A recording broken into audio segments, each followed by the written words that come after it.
ಒಂದು ಘಟನೆ ಜ್ಞಾಪಿಸ್ಕೊಳ್ಳೋಕೆ ಇಷ್ಟಪಡ್ತೀನಿ. ಪ್ರತಿಭೆಗಳು ಹೇಗೆ ಗೊತ್ತಾಗ್ತಾ ಹೋಗ್ತವೆ, ಮನಸ್ಸಿಗೆ ನಾಟುತ್ತೆ ಅಂತ. ಝೂರಿಚ್ ಅಂತ ಒಂದು ಜಾಗದಲ್ಲಿ ಒಂದು ಆರ್ಚ್ ಇರುತ್ತೆ, ಅಲ್ಲಿ ಬಂದು ಡ್ಯಾನ್ಸ್ ಮಾಡಬೇಕು, ಒಂದು ಸೆಲ್ವಿಕಾ ಕತೆ ಓಪನ್ ಆಗಬೇಕು. ಈ ನಮ್ಮ ನಾಗಪ್ಪ ಅದೇ ಬೇಕು ಅನ್ನೋದೊಂದು ಕ್ಯಾರೆಕ್ಟರ್ ಇದೆ ಅವರಿಗೆ. ಒಂದು ಕಡೆ ಸೂರ್ಯ ಬೆಳಗೋದೇ ಇಲ್ಲ, ಸೂರ್ಯನೇ ಬರಲ್ಲ ಅನ್ನೋ ಥರದ್ದೊಂದು ಪರಿಸ್ಥಿತಿ ಇದೆ. ಆದರೆ ಅವತ್ತಲ್ಲಿ ಸೂರ್ಯ ಬರ್ತಾನೆ. ಹವಾಮಾನ ವರದಿ ಹೇಳ್ತಾ ಇರುತ್ತೆ, ಇಲ್ಲ ಸೂರ್ಯ ಬರೋದಕ್ಕೆ ಚಾನ್ಸ್ ಇಲ್ಲ ಇನ್ನು 15 ದಿನ ಅಂತ. ಅಲ್ಲಿ ನಮ್ಮನ್ನು ಇಂಟರ್ನ್ಯಾಷನಲ್ ಟ್ರಿಪ್ ಕರ್ಕೊಂಡೋಗಿರೋರು ಹೇಳ್ತಾರೆ, ಇದು ಏನು ಹುಚ್ಚಾಟ ಆಡ್ತಾ ಇದ್ದಾರೆ ಡಿಸೆಂಬರ್ ತಿಂಗಳಲ್ಲಿ, ಸನ್ ಎಕ್ಸ್ಪೋಸ್ ಆಗಲ್ಲ, ಹೆಂಗೆ ತೆಗಿತೀರಾ ಅಂದರೆ ಇವ್ರದ್ದೊಂದು ಸ್ಟೈಲ್ ಇದೆ, ಅದೇ ಬೇಕು, ನಂಗೆ ಅದೇ ಬೇಕು, ನಾನು ಅದಕ್ಕೆ ಕರ್ಕೊಂಬಂದಿದ್ದು ನಿಮ್ಮನ್ನು ಅಂತಾರೆ. ಇಲ್ಲಿ ಕಿಟ್ಟಪ್ಪ 5:15 ಗಂಟೆಗೆ ಎದ್ದು ಬರಬೇಕು. ಎಲ್ಲದಕ್ಕಿಂತ ಮುಖ್ಯವಾಗಿ ಅಷ್ಟು ಜನ ಗಂಡು ಮಕ್ಕಳ ನಡುವೆ ಒಂದೇ ಒಂದು ಹೆಣ್ಮಗಳಿರೋದು, ಅದು ರಚಿತಾರಾಮ್ ಅವರು. ಬಂದರೆ ಬೆಳಗಿನ ಜಾವ 7 ಗಂಟೆಗೆ -15 ಡಿಗ್ರಿನಲ್ಲಿ ಕೊರಿಯೋಗ್ರಾಫರ್ ಹೇಳಿದ 2 ನಿಮಿಷಕ್ಕೆ ಡ್ಯಾನ್ಸ್ನ ತಗೋಬೇಕು. ನಮಗೆ ಇರುವ ಪರ್ಮಿಷನ್ನು ಕೇವಲ 55 ನಿಮಿಷ. ಎಕ್ಸ್ಟ್ರಾರ್ಡಿನರಿ ವಿಷಯ ಅಂದರೆ, ನಮ್ಮ ಊರುಗಳಲ್ಲಿ ಶೂಟಿಂಗ್ ಮಾಡುವಾಗ ಒಬ್ಬ ಊರು ಮಾರ ಇರ್ತಾನೆ, ಕುಡ್ಕೊಂಡು ಬಂದು ಒಂದು ಗಲಾಟೆ ಮಾಡೋನಿರ್ತಾನೆ. ಅಲ್ಲೂ ಒಬ್ಬ ಸಿಕ್ಕಿದ್ದ, ಯೂನಿವರ್ಸಲ್ ಅದು. ಅಲ್ಲೂ ಒಬ್ಬ ಸಿಕ್ಕಿದ್ದ, ಅವ್ನು ಸ್ವಿಟ್ಜರ್ಲ್ಯಾಂಡ್ ಭಾಷೆಲಿ ಬೈತಾ ಇದ್ದ. ಅವ್ನು ರಚಿತಾರಾಮ್ ಜೊತೆ ನಿಂತ್ಕೊಳ್ಳೋಕೆ ಟ್ರೈ ಮಾಡ್ತಾ ಇದ್ದ. ನಾನು ಅನ್ಕೊಂಡೆ, ಏನಯ್ಯ ಎಲ್ಲೋದ್ರೂ ನಮ್ಮ ಬಾಳು ಒಬ್ಬ ಬರ್ತಾನಲ್ಲ, ಅವನು ಡ್ಯಾನ್ಸ್ ಮಾಡ್ತಾ ಇದ್ದ. ಮಜಾ ಏನು ಅಂದರೆ, ರಚಿತಾರಾಮ್ ಅವರು ಮಾಡಿದ ಡ್ಯಾನ್ಸ್ನ ರೆಪ್ಲಿಕಾ ಮಾಡಿ ಅವ್ನು ಡ್ಯಾನ್ಸ್ ಮಾಡ್ದ. ಆದರೆ ಅವ್ನ ಡ್ರಿಂಕ್ಸ್ ಬೇರೆ ಇತ್ತು, ಅದು ನಮ್ಗೆ ಅರ್ಥ ಆಗಿಲ್ಲ. ನಾವು ಇಂಡಿಯನಲ್ಲೇ ಇದ್ವಿ. ನನಗೆ ಇವತ್ತು ನೆನಪಾಗೋದು ಸ್ವಿಟ್ಜರ್ಲ್ಯಾಂಡು, ಶಿಡ್ಲಘಟ್ಟ, ಇದೊಂದು ಶೂಟು, ರಂಗಾಯಣ ರಘು ಇರ್ಬೋದು, ಸಾಧಕ್ ಕೋಕಿಲ ಇರ್ಬೋದು, ಮತ್ತೊಬ್ರು ಇರ್ಬೋದು, ಎಲ್ಲ ನಟರು ಮಾಡುವಾಗ ನಾಗಶೇಖರ್ ಅವ್ರನ್ನ ಕಪ್ ಕೊಟ್ಟಿದ್ದಾರೆ ಸ್ವಿಟ್ಜರ್ಲ್ಯಾಂಡ್ಗೆ ಹೋಗುವಾಗ. ನಾನು ಆ ಕಪ್ಪನ್ನು ಇನ್ನೂ ಇಟ್ಕೊಂಡಿದ್ದೀನಿ. ಯಾಕೆಂದರೆ ಆ ಕಪ್ಪಲ್ಲಿ ಔಷಧಿಗಳನ್ನು ಮಿಕ್ಸ್ ಮಾಡ್ಕೋಬೇಕಾಗಿತ್ತು. ಔಷಧಿ ಇಲ್ಲದೆ ಹೋದರೆ ಶೂಟಿಂಗ್ ಮಾಡೋಕ್ಕಾಗ್ತಾ ಇರಲ್ಲ. ಅವರು ಕುಮಾರಣ್ಣ ಇದ್ದಾರಲ್ಲ, ಅವರು ಆಯುರ್ವೇದಿಕ್ ಡಾಕ್ಟ್ರು, ವೈದ್ಯರು, ನಿಮಗದು ಗೊತ್ತಿಲ್ಲ. ಅವರು ಒಂದು ಥರದ ರಸ ತಯಾರಣೆ ಮಾಡ್ತಾರೆ, ಅದನ್ನು ಕುಡಿದೇ ಶೂಟಿಂಗ್ ಮಾಡಿದ್ದು ನಾವು. ಇಲ್ಲದೆ ಹೋದರೆ ಶೂಟಿಂಗ್ ಮಾಡೋಕ್ಕಾಗ್ತಾ ಇರಲಿಲ್ಲ. ನಾನು ವಿಶೇಷವಾಗಿ ಕೃತಜ್ಞತೆ ಇವರಿಬ್ಬರಿಗೆ ಹೇಳಬೇಕು. ಒಂದು ಹೆಣ್ಣು ಜೀವ ಇಲ್ಲದ ಕಡೆ ಒಂದು ಹೆಣ್ಮಗಳು ಬಂದು ಆ 16 ದಿನ ಅಷ್ಟು ಸ್ಪೀಡಾಗಿ ಎಲ್ಲ ತಗೊಂಡು, ಆಮೇಲೆ ಡೈಲಾಗ್ ತಗೊಳ್ಳೋದಿರಲಿ, 2 ಹಲ್ಲುಗಳು ಸೇರಿದ್ರೆ ಡೈಲಾಗ್ ಆಗುತ್ತೆ, ಒಂದು ನಾಲಿಗೆ ತೆಗೆದ್ರೆ ಆಗುತ್ತೆ, ಅಷ್ಟಕ್ಕೂ ಅವಕಾಶ ಇಲ್ಲದೆ ಹೋದಾಗ ತಗೊಂಡು.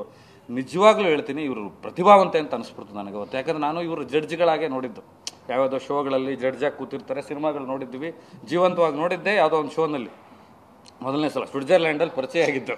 ಲೈವಲ್ಲಿ ಎಂತ ಜೀವಂತವಾಗಿ ಅಂದ್ರೆ ಲೈವಲ್ಲಿ ನೋಡಿದ್ದು ಅಂತ. ಕನ್ನಡ ಹಂಗೆಲ್ಲ ಯೂಸ್ ಮಾಡ್ಬೇಡಿ ನೀವು, ಕನ್ನಡ ಅದು.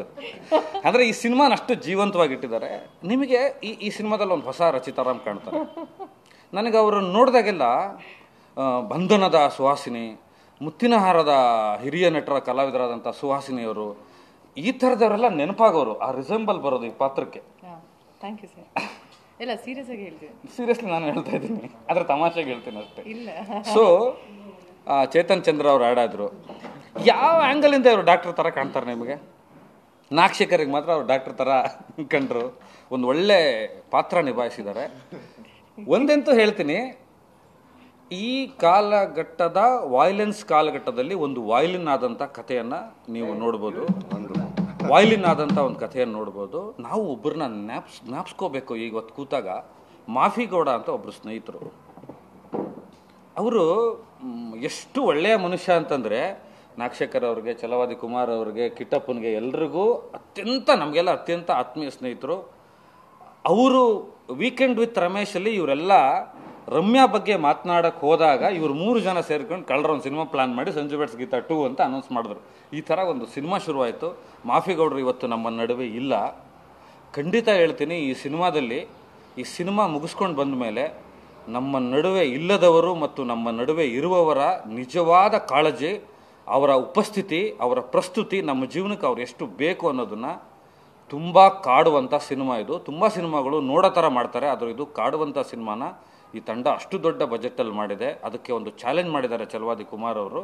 ಹೊಸ ವರ್ಷಕ್ಕೊಂದು ಹೊಸ ಕನ್ನಡ ಸಿನಿಮಾ ಬರ್ತಾ ಇದೆ, ನಿಮ್ಮೆಲ್ಲರ ಹಾರೈಕೆ ಇರಲಿ. ಆಮೇಲೆ ಸತ್ಯ ಹೆಗಡೆದಂತೂ ಒಂದು ದೊಡ್ಡ ಮ್ಯಾಜಿಕ್ ಇದೆ. ಇಡೀ ತಂಡ ಎಲ್ಲ ಸೇರ್ಕೊಂಡು ಒಂದು ಕೆಲಸ ಮಾಡಿದ್ದೀವಿ. ಆಮೇಲೆ ಎಲ್ಲರೂ ಹೇಳ್ತಾರೆ ನಾವು ತುಂಬ ಕಷ್ಟಪಟ್ವಿ ಅಂತ. ಕಷ್ಟಪಡದೆ ಹೋದರೆ ಸಿನಿಮಾ ಆಗಲ್ಲ. ಎಲ್ಲ ಮಾರ್ಗದಲ್ಲೂ ಇದನ್ನು ತುಂಬ ಇಷ್ಟಪಟ್ಟು ಮಾಡ್ಕೊಳ್ತಾ ಇರೋದು. ಪ್ರೊಡ್ಯೂಸರ್ಗೆ ಅರ್ಧಂಥ ಕಷ್ಟ ಇರುತ್ತೆ, ನಾಯಕ ನಟರಿಗಿರುತ್ತೆ, ಹೀರೋಯಿನ್ಸ್ಗಿರುತ್ತೆ, ಅವ್ರವ್ರ ಡಿಪಾರ್ಟ್ಮೆಂಟ್ ಅವ್ರವ್ರಿಗೆ ಇರುತ್ತೆ.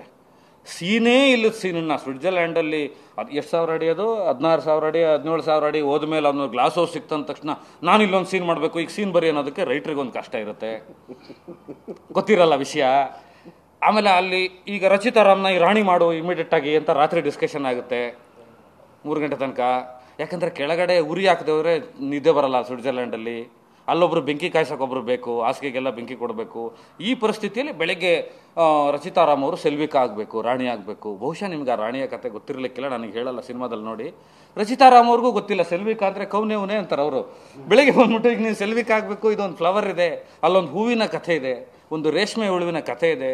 ತಬ್ಲಾ ನಾಣಿ ಅವರು ಎಷ್ಟು ಚೆನ್ನಾಗಿ ಮಾಡಿದ್ದಾರೆ ಸಿನಿಮಾದಲ್ಲಿ. ಈ ಥರದ್ದೊಂದು ಪ್ರಯೋಗ ಮಾಡಿದ್ದೀವಿ. ಎಲ್ಲ ಸಿನಿಮಾಗಳು ಒಂದು ಪ್ರಯೋಗಗಳ ಪ್ರಯತ್ನ. ಆ ಪ್ರಯೋಗನ ಜನ ತಗೊಳ್ತಾರೆ ಅಂತ ಒಂದು ಅದಮ್ಯವಾದ ನಂಬಿಕೆ ಇದೆ. ಯಾಕೆಂದರೆ ಈ ಸಿನಿಮಾದಲ್ಲಿ ಪಾತ್ರ ಆಗಿರೋರು ಒಂದೊಂದು ಡಿಪಾರ್ಟ್ಮೆಂಟ್ಲು ಆ ಥರದನ್ನ ನಾಗಶೇಖರ್ ಅವ್ರ ನೇತೃತ್ವದಲ್ಲಿ ಮಾಡಿದ್ದೀವಿ. ಇಂಥದ್ದೊಂದು ಚಾಲೆಂಜು, ಇಂಥದ್ದೊಂದು ಸವಾಲನ್ನು ತಗೊಳ್ತಿರೋ ಈ ಸಿನಿಮಾಗೆ ನಿಮ್ಮೆಲ್ಲರ ಬೆಂಬಲ ಬೇಕು ಅಂತ ನನ್ನ ಒಂದು ಸಣ್ಣ ಭಾಷಣವನ್ನು ಮುಗಿಸ್ತೀನಿ. ಧನ್ಯವಾದ. ಇನ್ಯಾರು ಮಾತಾಡೋಂಗಿಲ್ಲ ಅನ್ಸುತ್ತೆ.